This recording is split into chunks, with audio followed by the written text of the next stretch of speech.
Good evening, friends of the inner sanctum. This is your host to welcome you through the squeaking door. Our cast assembled here in a highly unique manner tonight. The ingenue flew in the window. Did anyone whisper, which window?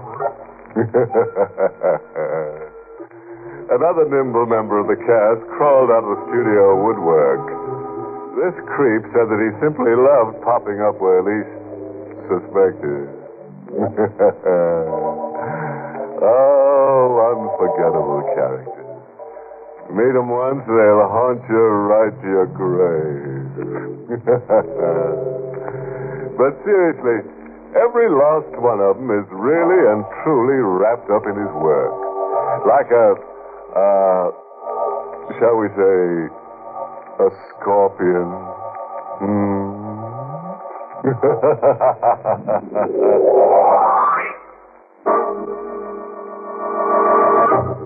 Tonight's Inner Sanctum mystery, Hangman's Island, was written by John Robert and stars Mason Adams in the role of Regan, with Elspeth Eric as Wilma. We're on an island somewhere off the Florida Keys. Hangman's Island. A bleak ruin of marsh, rubble, and Scotch pine trees. It is sometime between night and morning. Cowering in the marsh, crawling on all fours like a giant ant, is a man, ragged, smeared with his own blood, as his life slowly ebbs away.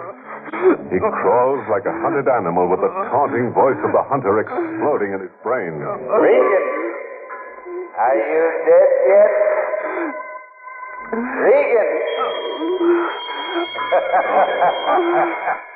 No use, Regan.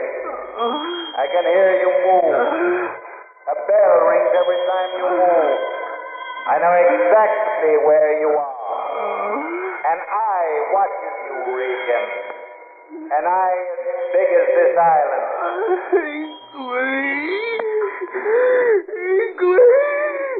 Show yourself, I dare you. Meet me face to face. Just once. Give me an even chance. In the morning I'll come for you. Just one more hour, Regan, and it will be morning. Morning. One more hour. Up there in the sky, I can see a gold ball. The sun burning up the night. A gold ball in the sky. All the gold I'm gonna get. It all began the day I got the feeling that Fats was about to dust me off. Part company. Fats had that little greedy gleam in his eye that spelled a secret bankroll. I could tell he didn't want me around to help him count it. Fats? Yeah? I could use 5. Who couldn't, kid? Hey, you're not hinting you think I've got 5. You've got that well-fed look the last couple days. Lobster dinner look. You're talking from hunger, kid. I've been bumming coffee and just like you. Hand me that necktie. Stepping out? Yeah. Regan. Why? I've been thinking. We haven't done so good, teamed up. Our luck's been all bad. So? So, we ought to face up to it. And part company, huh? Yeah. I was thinking that starting in the morning, one of us ought to shove off. Go it alone. Sure. No hard feelings. Sure. No hard feelings. Fats had some swindle cooking, and he wanted to hog it. I followed right behind him to a shack on the wharf that furnished cheap piano music and heaping plate of fish and chips.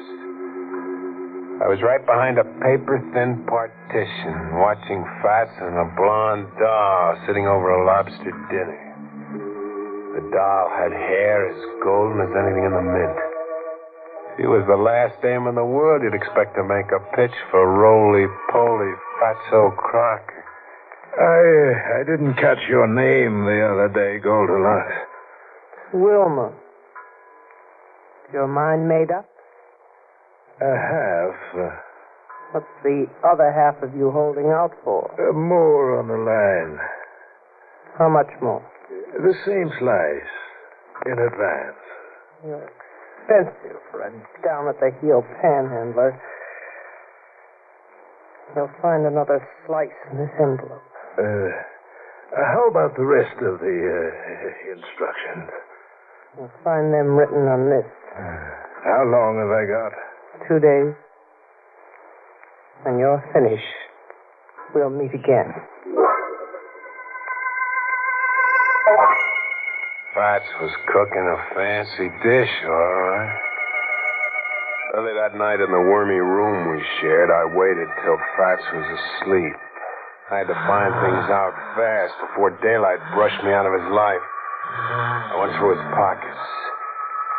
Fats had a bankroll, all right. More dough than he'd ever seen outside of his dreams. $10,000 in yellow-back gold notes, the kind the Treasury had called in back in the 30s. And all soiled and damp like they'd been buried somewhere. In another pocket, I found the note the girl had slipped him. It was a map of an island, drawn by hand like a treasure map with arrows leading in from a beach and pointing to what looked like a cave somewhere in the middle of the island. The map read Hinckley's Island. A treasure map right out of a kid's storybook. There was a big star over the last arrow where the cave showed. A star that yelled pot of gold at me so loud my pulse jumping made enough noise to waken Fats out of dreamland. Regan, what are you snooping around my clothes for? Regan, what's the gun for? You double-crossing roll of blubber. So you were thinking one of us ought to shove off in the morning? I was joking, kid. One of us will shove off. Just one of us. Oh, kid, don't be a fool. You don't know what it's about. I can read maps, too. And I can count off gold back. Regan, it's not your kind of a pitch. This isn't petty larceny. Something small time. What's the pillow for? What are you going to do? Guess. Regan, don't. We'll go together. I'll split the roll with you. Now go, Fats. I couldn't trust you alive anymore. So long, Fats. See ya in the next world. I could feel the warmth blow out of him like escaping steam. And then he grew cold. I dragged him out the back door, then rode across Crocodile Creek into the Everglades. I dumped him. I didn't have to weight him down or worry that he might float to the mainland and be discovered. Not a chance. Not in Crocodile Creek. I read the map again. Hinckley's Island, 4 miles out in the ocean. Made my way to a boat landing. I wanted to go after the money at once. It had to be hidden treasure. What else? I wasn't beating my brains out figuring what were the exact terms of Crocker's deal with the blonde, or what else lay behind it. I was too hopped up. At the boat landing, the ocean was acting up. The sign read Peterson's boats for hire, day or week. I knocked for Peterson. Yes? Want to rent a motorboat. Tonight? Tonight. Kind of rough out, son. My skin. I'll cover the liability. Where are you figuring on heading? Hinckley's Island. Hangman's Island? I said Hinckley's Island. What made you say Hangman's Island? Because that's its name as we know it. What would a young fellow like yourself be wanting with Hinckley? Why, is he poisoned? You got the brand of the devil, Hinckley. Now you got me interested. Exactly who is Hinckley? Hinckley used to be a public executioner, a hangman, somewhere in the islands. 5,000 in gold every time Hinckley threw the trap and sent a man swinging to eternity. How'd he come to settle on the island? He bought it and retired to it 20 years ago. Brought a young bride from the islands to settle there with him. Nobody's seen hide or hair of the bride ever since that first day, 20 years ago. Has anybody around here ever seen Hangman's Island? Not the easiest. It's worth your life to try. Hinckley's got barbed wire all around it. Electric voltage that'd burn you to a crisp if you touched it. A crackpot hermit, huh? You can have your money back. Land's drier and safer. I said I wanted to rent a boat.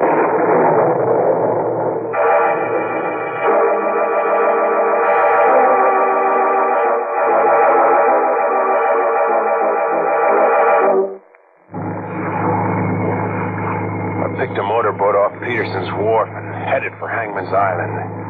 The seas were calmer and the lightning had quit as if someone had pulled a master switch. A midnight moon was peeping through. I covered the 4 miles to the island straight as an arrow and ran the motorboat up on a sandbar that opened into a short, rocky beach. I had company on the sandbar. Another boat. I got the map out to figure my course when a sound like the death cry of an animal broke the air. It was a human cry, a man. I looked, following the direction of the scream. And then, in the distance, outlined high against the sky, a man was hanging from a tree with a crossbar that looked like a gallows. He was hanging by 1 foot, face down. I started forward toward him before I could stop to think. Sporting idea, friend. You haven't a chance in the world of reaching him. Who are you? Burnside? Lieutenant Burnside of the Coast Guard. Without a uniform? It's still Lieutenant Burnside of the Coast Guard. What do you mean I haven't got a chance of reaching him? The island is a big booby trap. You've got to get through electrified barbed wire to get anywhere. You get through the barbed wire, and you still got to get by delayed action bombs that'll blow you to smithereens. And quicksands cleverly covered over and camouflaged. And lime pits that would eat you alive if you dropped into one. McAvoy there walked into one of the simpler devices. Steel-jawed animal trap that swung him into midair, hanging by one heel. Who is McAvoy? He's my sidekick. I mean, was. You get stranded on that sandbar? Yeah. I lost my bearings and ran up on it. Well, that map you were reading a minute ago, let's see it. Maybe I can set you back on your course. How do you know it was a map? I guessed. Oh, you're shaking your head. I'm doing more than shaking my head. I see. You mean to shoot that gun? If I don't get some straight talk and fast. Okay, straight talk. That map you're carrying, what if I told you the map is the biggest booby trap of all? I'd laugh out loud. The girl palmed off a similar map on a couple of characters a month ago in Key West. They rented a boat and scooted for Hangman's Island and... And what? Huh? That's all. They never came back. You'll probably run into them in one of the lime pits. Or under the quicksand, Tucker. Don't believe me, huh? Still shaking your head. I've got gold backs, mister. A pocket full of them that says you're just trying to scare me off. The gold backs are the bait. The girl snitched them from Hinckley's savings. Why would she bother just to give them away? Some insanity of hers. Let's just say that the golden-haired siren baits men to their murder for reasons of her own. You, still pushing ahead? I still want to know who you really are, Mr. Burnside. It's still Lieutenant Burnside of the Coast Guard. We've been watching the girl. We came here to arrest Hinckley for the murder of those 2 men who never returned a month ago. I'll let Hinckley identify me for Stay where you are. No tricks, Burnside, or I'll shoot. Just this rock. I'll hit one of those wires that starts the bell ringing. Allison. Burnside. Lieutenant Burnside. This is Hinckley. Your man hanged by a heel, head down, strangled by his own blood rushing to his head. You're next, Burnside. Believe me now? Sure. It's crazy. But I believe it. Then give it up and don't hamper me. I've got enough to do head tangling with Hinckley. Put your gun down. No. I'm in it for the whole ride. How far can you get? Right to the star on that map. Okay, Burnside. Turn around. You'll regret it. I might regret giving you a break. Better turn around. Burnside fell like a slaughtered ox. Somehow I didn't have the heart to drill him. It was one murder I wasn't up to. He'd be out cold, stay put until I worked my way to the cave on the map. Luck. Lady Luck couldn't give me the horse laugh, not after what I'd done chasing her. She couldn't. She stayed with me as if I was somebody special. I'd pass an arrowed marker on the map an inch closer to the cave, and the landmine would blow a shower of sand and rock into the air. Just 20 yards away, maybe 30, but I stayed alive and unhurt. My clothes brushed live wires that started bells ringing in a jangling chorus. But I pushed on like a foot soldier crossing no man's land. Inch, yard. Seemed hours. But I made it. I made it on my hands and knees. I made the cave. Only it wasn't a cave, really. It had a heavy door with polished brass fittings tooled into an opening. An eerie yellow light shone from a square little window. It looked like a mausoleum where the dead were put to rest. I went in with my gun drawn. It was a mausoleum, casket and all, sitting solemnly in mourning clothes like a high priestess of the black arts, with the golden girl, Wilma. You. Where is he? The fat one. I'm Regan, substituting for him. Any objection? Not if you have the steel it needs. I have the steel. I'm here in the cave. With all the booby traps, I'm right here. Yes, you have the steel for the job. Job? What do you mean, job? You don't know? Not exactly. I guessed that Hinckley has a fortune hidden, a gold hoard maybe, and you're betting he loses it to whoever has the steel to take it from him. You made that kind of a deal with Croc. What's the joke? Your guess is so funny. Oh, there's no gold hoard.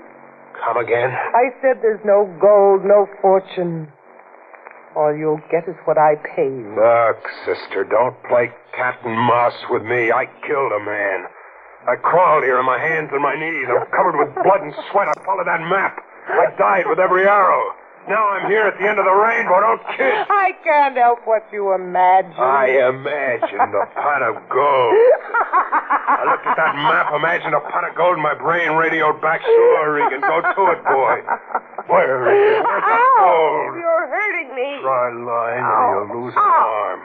Where does the loony hermit keep the gold? Let me go, you... The casket. The gold's right here in this cave, just like the star on the map shows, and hidden in that casket, is it? Why not see for yourself? Sure, I'll see for myself. What do you see? You're in there. Lying with your arms folded on your chest. Dead. Is it me? Sure. The exact image. Face, figure, size. Beautiful. And the hair, Regan? Golden. Like yours. As golden as anything in the mint. There's your gold, Regan. Just that. No more. What kind of crazy... Who is she? She was my mother. Your mother? But She's not a day older than you. Just carefully preserved. She died at exactly my age now. Whose idea was it preserving her like that? Hinckley. She's his pagan goddess. He pretends she's alive, ages, but she never really died. And you're Hinckley's daughter? Yes. And you hate him? Yes, I hate him. Coast Guardsmen on the beach said you were a siren luring men to their death. He's wrong. I lure men here to kill Hinckley. Kill Hinckley? Yes. You'll have to kill Hinckley now. He knows you're here. He's overheard our whole talk. This cave is wired and Hinckley listens. So if you want to live, you want to escape Hangman's Island alive, you'll have to kill Hinckley. Where are you going? Wilma, come back. You can't go. Wilma, come back! She was gone. Right under my nose, she disappeared as if she'd floated through the walls. I'd have to kill Hinckley, she'd said. I didn't have any choice. If I wanted to escape, I'd have to kill Hinckley. Regan, I know exactly where you are. You dared open the casket. For that you will die. I was in the devil's backyard, all right, like old Peterson had said. I tried to crawl back to the beach, infantry style, on my hands and knees. It was up to Lady Luck once more. She couldn't desert me now, not now. Oh, the bullet got me right in the stomach. A rifle shot from somewhere. I couldn't fight back. The bullet got you. I heard you cry out, Regan. Crawl, Regan. Crawl into the darkness. I kept crawling. Inch. It seemed hours. I passed a hat sitting on the edge of a lime pit. Just a hat. Whoever owned it had tumbled in.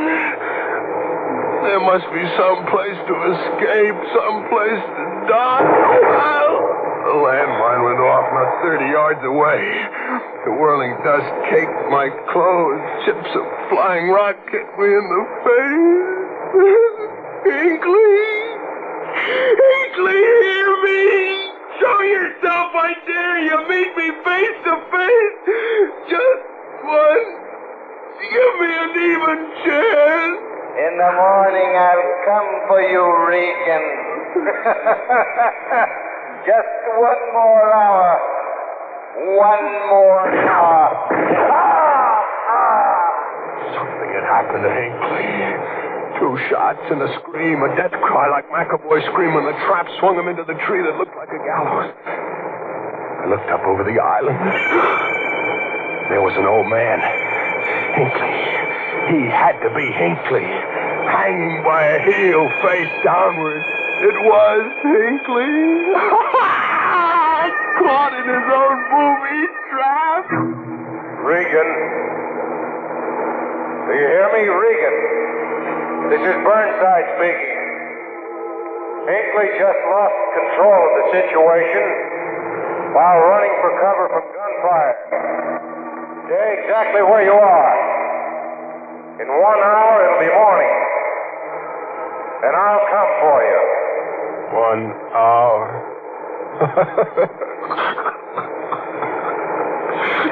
Don't bother, Burnside. Don't bother coming.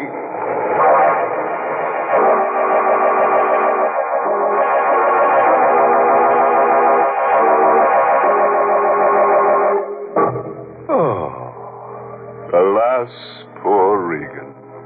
Out cold and no gold. What a story. A crazy hermit, booby trap, a gallows, quicksand, a mausoleum, a blonde witch. An informant tells me that Dracula was scheduled to appear on page 25, but the author fell into a lime pit on page 24. Moral? Does some jittery Joe want me to hack out a homely hint on how to keep from growing cold? Okay, friend. When bitten by the gold bug, don't yell Eureka. Be cautious, play safe, yell help!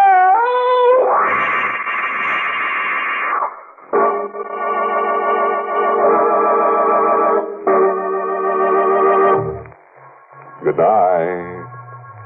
Pleasant dreams.